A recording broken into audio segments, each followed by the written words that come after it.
সুবর্ণ সিংহাসন করাহি গ্রহণ নাই প্রভু, তোমার সিংহাসনের যোগ্যময় নহয় প্রভু। নকরা সন্তোষ দেব, ব্রাহ্মণ পূজনীয় আমার, নিশ্চিন্তে করে তুমি আসন গ্রহণ। তোমাকে জীব হয় প্রভু নাই প্রভু,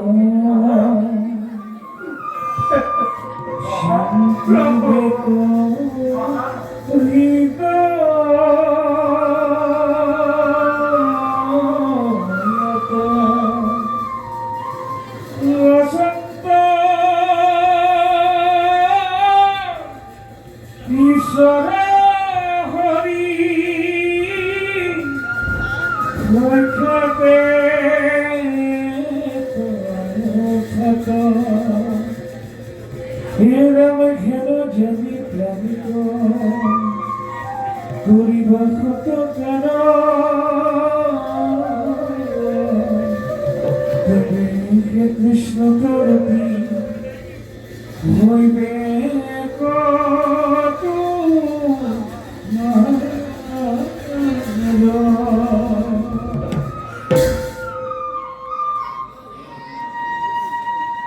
প্রভু এবার দয়া করে এমন ব্রাহ্মণের প্রতি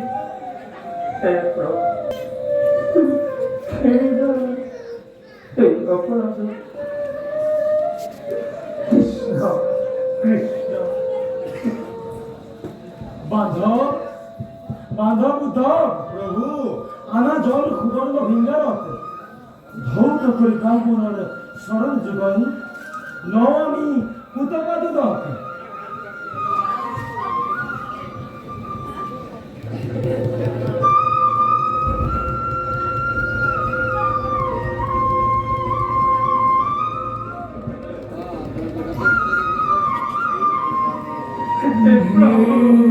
কৃষ্ণ তুমি মাত্র চৈতন্য স্বরূপ নিত্য জ্ঞান অখণ্ডিত অমরজতে কইত তোমার বিঙ্গ রূপ সরাসর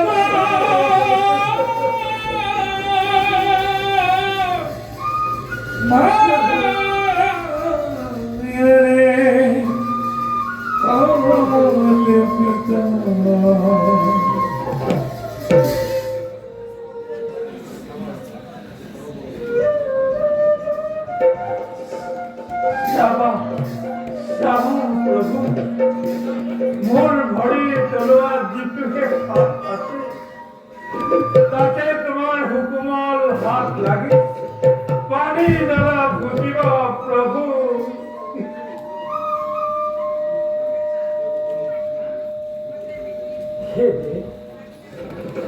পদ্ধতি দ্রুত করি করা হল যথারীতি শরণ বন্দনা।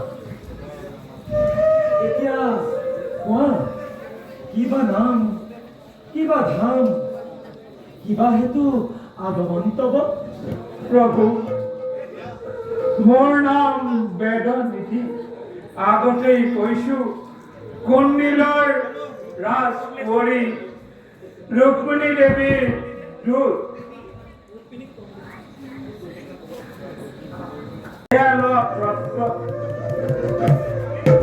পত্ৰ পঢ়ি চাই তুমি যথাবিহিত ব্যৱস্থা কৰা প্ৰভু। পত্ৰখনি তুমি পাত্ৰ না। ঠিক আছে প্ৰভু।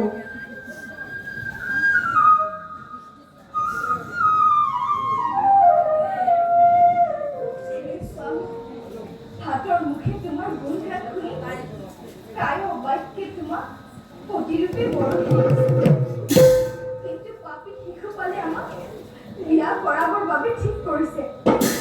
সিংহৰ ভাৰ্যক নিবৰ বাবে শ্ৰীমান অহাটো নিশ্চিত প্ৰভু। তাক দেখি ভয় লাগিছে, হেনো জানি নিজৰ দাসী সোনকালে নিবৰ বাবে আহা। তুমি আহি অন্তিমপুৰতে ৰবা, কোন উপায়েৰে মোক লগ পাবা সেই উপায় কওক না। বিবাহৰ আগদিনা মই ভবানী মন্দিৰলৈ যাম। সেই সময়তে আমাক হৰণ কৰি লৈ যাবা। যদি তুমি অৱহেলা কৰি আমাক নিনিয়া, তেতিয়া তোমাক বধে চুব। আমি তোমাক বিসৰ্জন দিম। পাপী শিশুপালৰ চাহটো আমি পদে প্ৰৱেশ নকৰোঁ প্ৰভু। হে নাথ, হেন জানি দাসী উদ্ধাৰ কৰা। সকৰুণে তোমাৰ পদপদ্মত এই পত্ৰ অৰ্পণ কৰিলোঁ।